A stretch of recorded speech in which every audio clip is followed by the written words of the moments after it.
Vamos a ir a Efesios, capítulo 2. Vamos a arrancar del versículo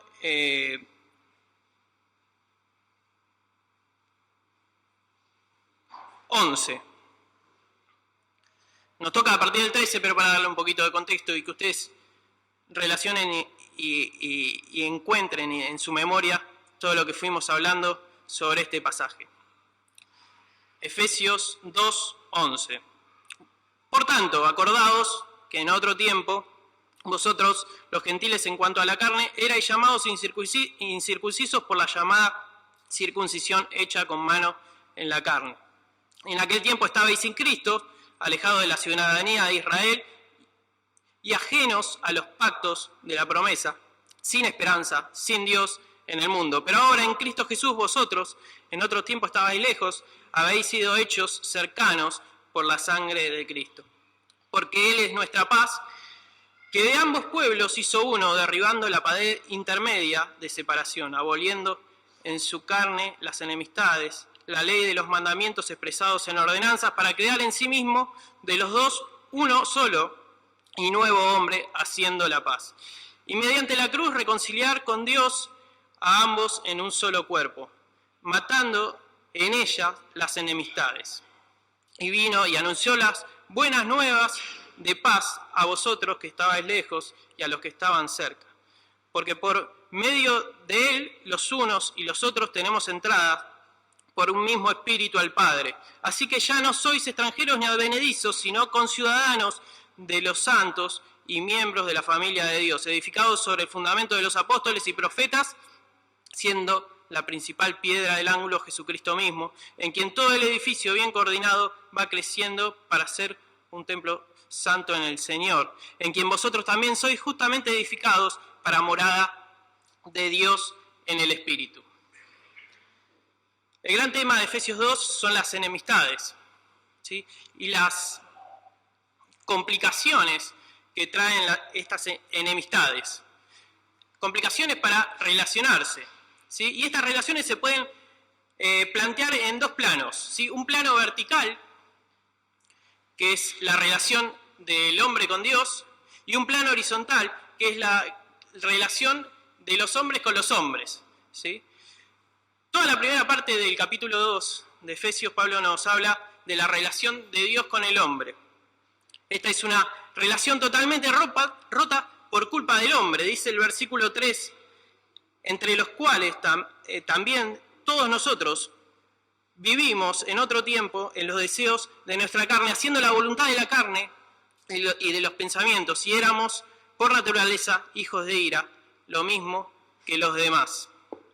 El pecado es el centro de nuestra enemistad con Dios, pero hay un reconciliador, uno que es capaz de restablecer la relación de Dios y el hombre. Por otro lado, se nos plantea también en este capítulo ver cómo es la relación del hombre con el hombre, cómo nos relacionamos con nuestros hermanos, cómo las enemistades pueden quebrar relaciones, cómo el hombre es capaz de generar barreras, separaciones que dividen, que separan y que aíslan. Pero para esto también hay un reconciliador, para esto también hay uno que es capaz de restablecer la relación del hombre con el hombre. Tanto en la relación de Dios con el hombre como en la relación del hombre con el hombre, las enemistades surgen del mismo lugar, tienen la misma raíz y es el pecado. ¿Sí? La enemistad, el odio, la lucha, la guerra, el conflicto y cualquier forma de división es pecado. Es por eso que donde hay pecado no hay paz. Dice Santiago 4:1. ¿De dónde vienen las guerras y los pleitos entre vosotros? ¿No es de vuestras pasiones las cuales combaten en vuestros miembros? Codiciáis y no tenéis, matáis y ardéis de envidia, y no podéis alcanzar, combatís y lucháis, pero no tenéis lo que deseáis, porque no pedís. Pedís y no recibís, porque pedís mal, para gastar en vuestros deleites. Oh, almas adúlteras, ¿no sabéis que la amistad del mundo es enemistad contra Dios? Cualquiera, pues, que quiera ser amigo del mundo, se constituye enemigo de Dios. Así, como la división, la separación del hombre con Dios viene del pecado, también la separación entre los hombres, las enemistades, las guerras, vienen del pecado. Donde hay pecado, no hay paz. Y de esto se trata esta porción que vamos a ver hoy, ¿sí? De la reconciliación que trae paz. Vamos a releer el versículo 13, que es nuestro comienzo. Pero ahora en Cristo Jesús, vosotros que en otro tiempo estabais lejos, habéis sido hechos cercanos por la sangre de Cristo. Una reconciliación con Dios. Estábamos lejos de Él, no porque queríamos, sino porque el pecado no nos permitía estar cerca de Él. La santidad de Dios nos mantenía lejos.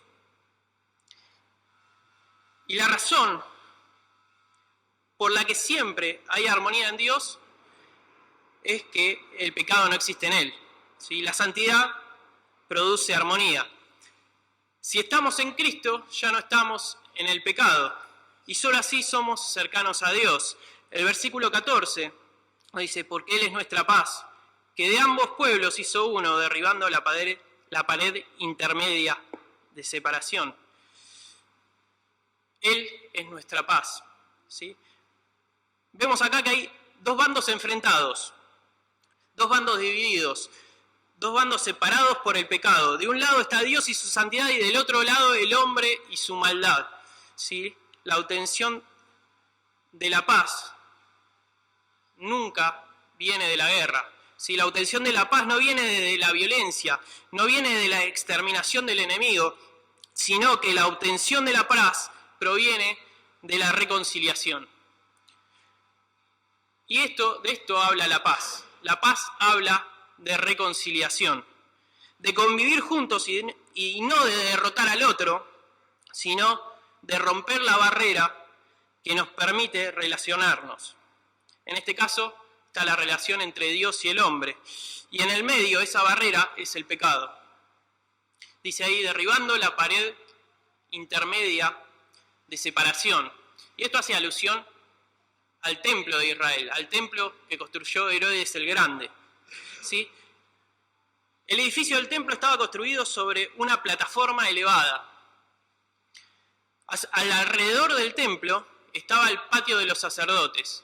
Al oeste de ese patio se encontraba el patio de los israelitas, ¿sí? El patio de los hombres. Y del este estaba el patio de las mujeres israelitas, ¿sí? Estaban tres patios: el patio de los sacerdotes, el atrio de los hombres laicos, por así decirlo, los no religiosos, y estaba el patio de las mujeres laicas, también israelitas. Todos en un mismo nivel. Ahora había una muralla, a 5 escalones abajo había una muralla. Uno traspasaba esa muralla, seguía bajando 14 escalones, se encontraba con otra muralla. Traspasando esa muralla había otro patio, otro atrio, que este era el atrio de los gentiles. Ahí se le permitía a los gentiles, a los no judíos, ingresar, pero hasta ahí, ¿sí? Solo para contemplar el templo desde lejos, no podían acceder, no podían subir esas escaleras. 2 niveles abajo, ¿sí? Ni cerca de los privilegios que tenían los judíos. En un museo de Estambul hay una placa blanca de piedra caliza descubierta en el año 1871. Esta piedra mide casi 1 metro de largo y no es ni más ni menos que un cartel de advertencia. Advertencia al extranjero, al que quería traspasar esa muralla, ¿sí? Tallado dice textualmente: ningún extranjero puede atravesar la barrera y los aledaños alrededor del templo. Cualquiera que fuere sorprendido tendrá que culparse a sí mismo por su muerte. Y este es el trasfondo en que se escribe esta carta, y este es el trasfondo social que están viviendo los efesios, ¿sí? El hombre está enemistado con Dios por una causa, el pecado. Ahora, el hombre está enemistado con los hombres por una causa, que es la misma, el pecado. Jesucristo vino a aboler las enemistades. Jesucristo vino a transformar la enemistad en reconciliación. Jesucristo vino a transformar la hostilidad en paz. Él es nuestra paz. Él se convirtió en paz para todos los que confían en Él. Su paz no es temporal, su paz es permanente. Y no importa si estabas lejos, si estabas cerca, Jesucristo une. Pero para que reine la paz hay algo fundamental, y es que el ego humano tiene que morir. Y el único lugar donde el ego muere de verdad es al pie del Calvario. Gálatas 2:20 dice: con Cristo estoy juntamente crucificado, y ya no vivo yo, mas vive Cristo en mí, y lo que ahora vivo en la carne lo vivo en la fe del Hijo de Dios, el cual me amó y se entregó a sí mismo por mí. Cristo derribó para siempre, y esto nos habla de una acción finalizada. Cristo derribó para siempre toda barrera de separación, no solo en la relación de Dios con el hombre, sino en la relación del hombre con el hombre. Ya no son individuos separados, ya no son independientes, no son individualistas, no están lejos unos de otros, sino que vamos al versículo 15, aboliendo en su carne las enemistades de la ley, de los mandamientos expresados en ordenanzas, para crear en sí mismo de los dos uno solo, y un nuevo hombre, haciendo la paz. Ya son uno. Para crear en sí mismo de los dos uno solo y nuevo hombre, haciendo la paz. Y este término ya lo expliqué alguna vez. Kairos, nuevo. Significa algo distinto a lo que existía. ¿Sí? No es algo mejorado, no es algo evolucionado, sino algo totalmente distinto, una raza nueva. Ya no importa si era judío, si es gentil o si es ucraniano, es cristiano. Una raza unida por Cristo, un nuevo concepto de humanidad que tendría que cambiar el concepto de sociedad establecido. ¿Por qué? Porque tiene nuevos principios, porque tiene nuevos valores, tiene nuevas aspiraciones. Y una sociedad nueva a partir de los nuevos hombres, ya no separados, sino juntos, por medio de la cruz. A medida que el hombre se acerca a Dios y somos reconciliados con Dios, la cruz es el punto en común, es el punto de comunión entre los hombres. Versículo 16. Y mediante la cruz reconciliar con Dios a ambos en un solo cuerpo, matando en ella las enemistades. Mediante la cruz reconciliar con Dios a ambos en un solo cuerpo. La hostilidad y las enemistades entre los hombres terminan a partir de la cruz de Cristo. Y de esto nos habla el término reconciliar, ¿sí? De la idea de pasar de un estado de enemigo, ¿sí? Con posiciones lejanas, con posiciones encontradas, lejos unos de otros, a un estado de amistad, con una cercanía tal que no se puede diferenciar cuándo termina uno y empieza otro. Esa es la unidad, ¿sí? Es más importante lo que nos une que aquello que nos desune, ¿sí? Y lo que nos une es la cruz de Cristo, que nos reconcilia con Dios y nos da la posibilidad de reconciliarnos con los hombres. Dijo Jesús: mis paz os dejo, mi paz os doy.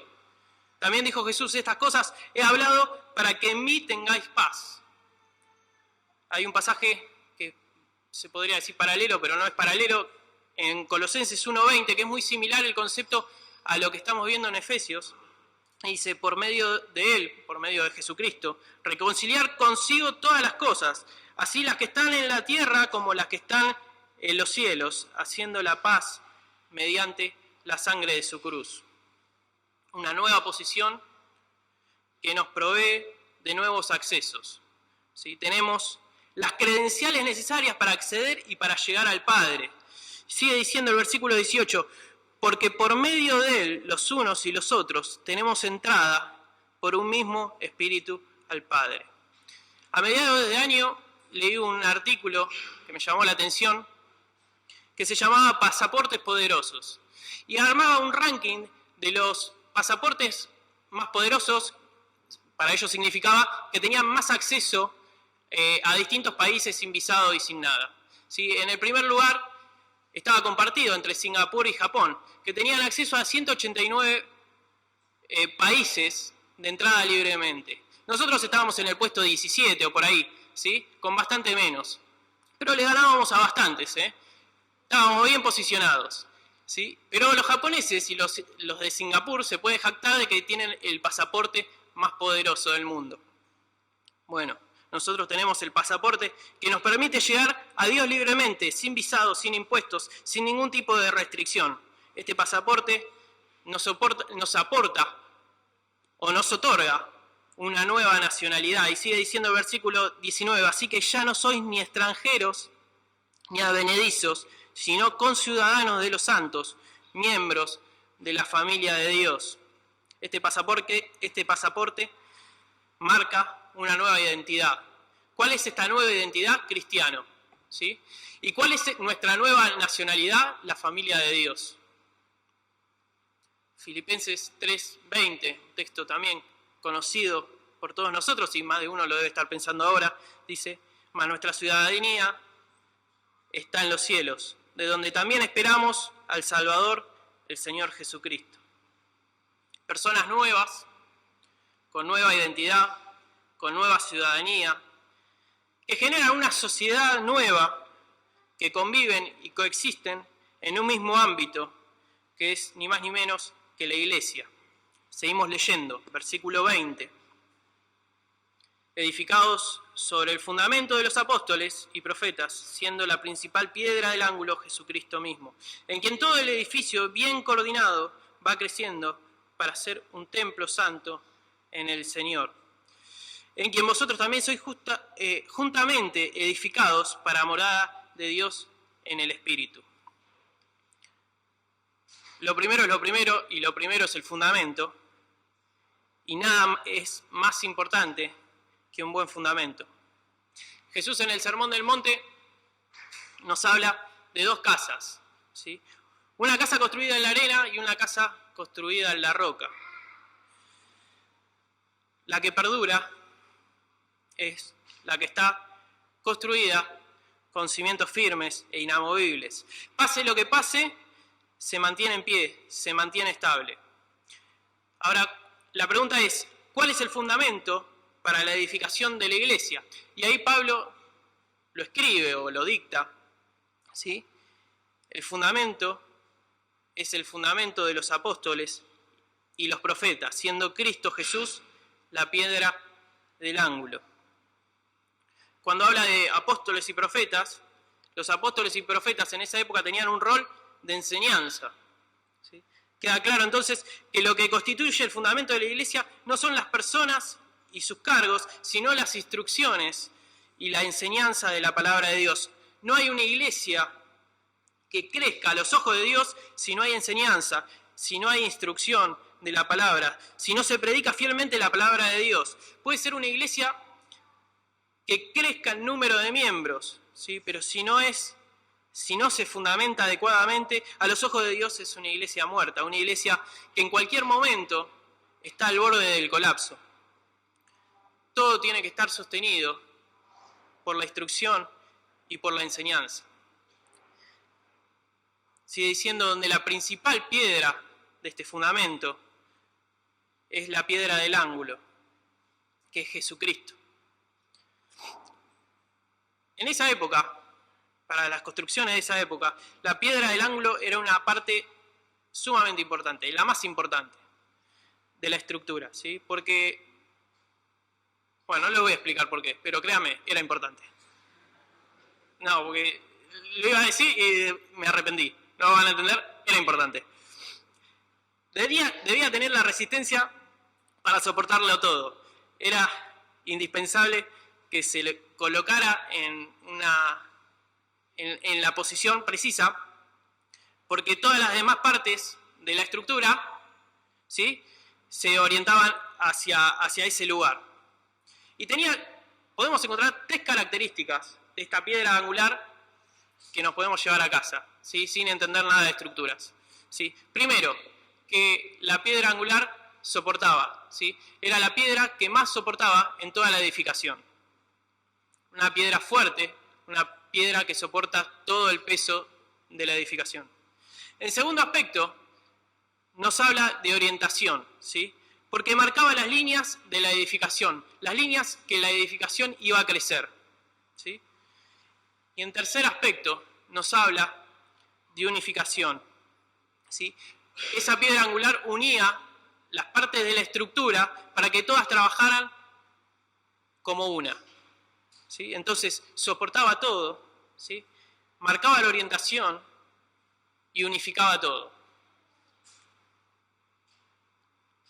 Le dije que había un concepto, que había un entorno cuando Pablo estaba escribiendo esto. Y el entorno de los efesios era que en Éfeso estaba un templo, el templo de Artemisa, un templo magnífico, todo hecho de mármol, y considerado como una de las 7 maravillas de la antigüedad. En su interior, en el altar, estaba ahí, la estatua de la diosa, a la que todo Éfeso iba y adoraba. Al mismo tiempo, muchos kilómetros a la distancia, en Jerusalén, había otro templo, el templo judío, construido por Herodes el Grande, que también hemos hablado, que contaba con un montón de atrios, como vimos, que contaba con un montón de patrios, que contaba con un montón de barreras, un montón de muros y un montón de divisiones. Un templo que durante siglos albergó la Shekinah de Dios, ¿sí? Pero desde la cruz la gloria de Dios no tenía residencia. 2 templos, uno pagano y uno judío, cada uno designado por sus devotos como residencia divina, ¿sí? Pero ambos vacíos de un Dios viviente. Porque ahora hay un templo nuevo, versículo 22, en quien vosotros también sois juntamente edificados para morada de Dios en el Espíritu. Y hay una nueva morada, ya no es un templo, porque Dios no habita en templos hechos de manos, Dios mora en los creyentes. Y si mora en los creyentes, y el creyente es parte de la iglesia, y la iglesia se reúne, y la iglesia se instruye, y la iglesia crece, Dios está en medio. Y ese es el centro. Dios es el centro de todo. Y tiene que ser nuestro centro. Tomo aire. Y viene la parte que más me gusta, ¿sí? Puedes haber llegado tarde y no saber de qué estamos hablando, no te preocupes, ¿sí? Este sería el mensaje si yo pudiera hablar en 2 minutos, ¿sí? Un mensaje de una presentación, que es ni más ni menos que el resumen, que es ni más ni menos la hoja de ruta del comienzo para generar el mensaje, y todo empieza ahí. Todo empieza con el pecado, ¿sí? El pecado nos divide. El pecado se entromete entre Dios y nosotros. Pero ahora también vimos que el pecado también se entromete entre Dios, entre los hombres y los hombres, ¿sí?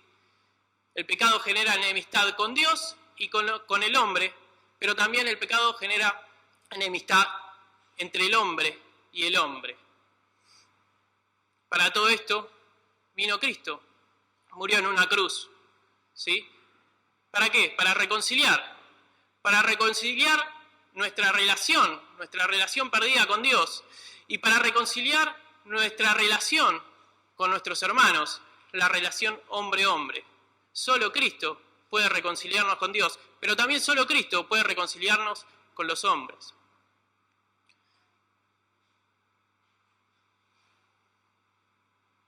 Solo Cristo, por medio de la reconciliación, nos trae paz. Una paz segura, una paz que no termina, una paz que perdura. Una paz para con Dios y una paz para con los hombres. No solo eso hizo Cristo, sino que Cristo es el fundamento, ¿sí? Vimos que en el fundamento era importantísimo la instrucción y la enseñanza. Y ahí lo tenemos a Cristo como piedra angular, con sus 3 características, que soporta todo, ¿sí? Un fundamento que soporta todo. Un fundamento que, ¿qué dice ahí? ¿Que no veo? Que orienta cómo va a crecer la construcción. No veo nada. Y un fundamento que nos unifica, ¿sí? Que hace que toda la estructura y todo el edificio trabaje como si fuera uno. ¿Por qué? Porque en el edificio va a haber distintas piedras.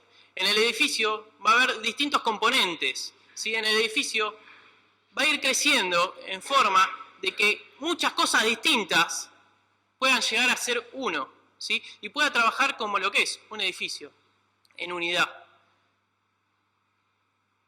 Esto es lo que vimos hoy, este es el resumen, y esto es lo que me interesaría que se lleven a casa, ¿sí?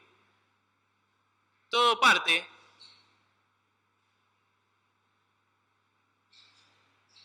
de la reconciliación de Dios, ¿sí? De la reconciliación por medio de la cruz de Cristo, del hombre con Dios y del hombre con el hombre, para que podamos, ni más ni menos, que tener la paz que solo Dios nos puede otorgar.